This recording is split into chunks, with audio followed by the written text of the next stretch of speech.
Muito bem, estudamos a vista anterior. E aqui vamos relembrar o que estudamos na vista anterior. Aqui, pirâmide do bulbo, sulco lateral anterior, oliva.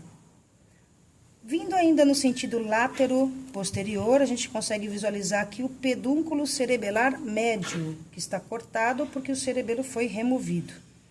Tudo isso aqui é o pedúnculo cerebelar médio. Nós podemos comparar aqui o sulco bulbo pontino e que, se nós traçarmos uma reta do sulco bulbo pontino aqui, a gente percebe que este é o ponto de divisão entre bulbo e ponte. Então, na vista posterior, não existe uma linha que determina o que deixa de ser bulbo para ser ponte. Só na vista anterior que tem o sulco bulbo pontino.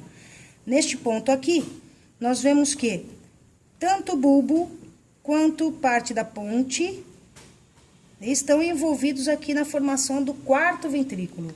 Esta linha lilás ou roxinha que você está enxergando aqui determina a abertura do quarto ventrículo, onde ele vai ser encerrado, fechado com o cerebelo. Então, esta parte de dentro é o soalho do quarto ventrículo, onde fica acomodado o líquor. Em linha escura, é o sulco mediano posterior.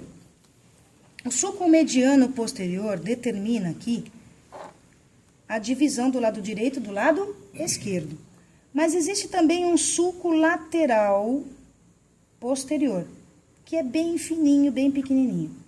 O sulco lateral posterior está separando o que a gente chama de parte posterior do bulbo em duas outras partes. Tem um sulco intermédio aqui e ele separa o fascículo grácil e o fascículo cuneiforme. O fascículo grácil vem lá da medula espinhal. Vamos voltar esta peça aqui. Se a gente olhar aqui, o fascículo grácil pode ser visto aqui, ó. Esta areazinha bem pequenininha, pinçada aqui, sobe toda a medula e vem trazendo informação de propriocepção dos membros inferiores. Então, o fascículo grácil é esse aqui. Quando ele chega no bulbo, ele termina numa estrutura um pouco mais abaulada, chamada tubérculo grácil, onde nós vamos ter um núcleo grácil com corpos neuronais. São informações sensoriais essas, sensoriais dos membros inferiores. O núcleo grácil, nesta outra peça, está neste ponto aqui. Lateralmente ao fascículo grácil vem o fascículo cuneiforme, que vem aqui nessa região, lateralmente ao grácil. E da mesma forma como o grácil, vem trazendo as informações proprioceptoras dos membros superiores e forma o núcleo cuneiforme, forma o núcleo cuneiforme, o tubérculo cuneiforme, que pode ser visto aqui. O tubérculo cuneiforme, então, que pode ser visto nesta peça exatamente aqui, o tubérculo cuneiforme, ele tem, neste ponto, faz sinapse e tem informações dos membros superiores, proprioceptoras dos membros superiores. Abre-se, então, o quarto ventrículo, entre o bulbo e a ponte. Perceba como o sulco mediano posterior continua no quarto ventrículo. E toda essa região aqui, que nós estamos vendo, os pedúnculos cerebelares médios da ponte. Aqui nós vamos ter os pedúnculos cerebelares superiores, que são bem mais fininhos e mais difíceis de serem visualizados.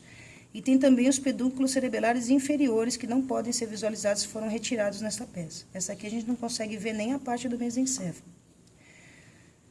Até este ponto é a ponte. Vamos dar uma olhadinha na lateral?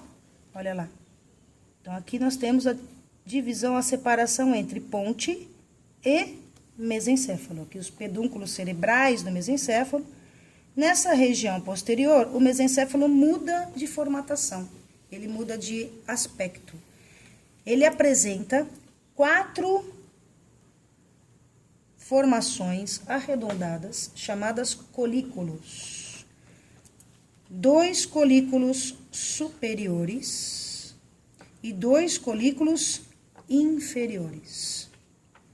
Então, no mesencéfalo, na vista posterior, nós observamos não a presença dos pedúnculos cerebrais, mas sim a presença dos colículos, sendo 2 deles, um de cada lado, direito e esquerdo, superiores, e um de cada lado, colículos inferiores.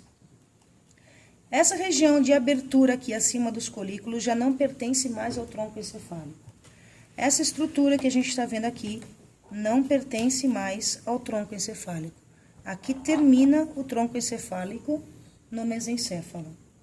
Essas 2 estruturas que estão acima pertencem ao diencéfalo.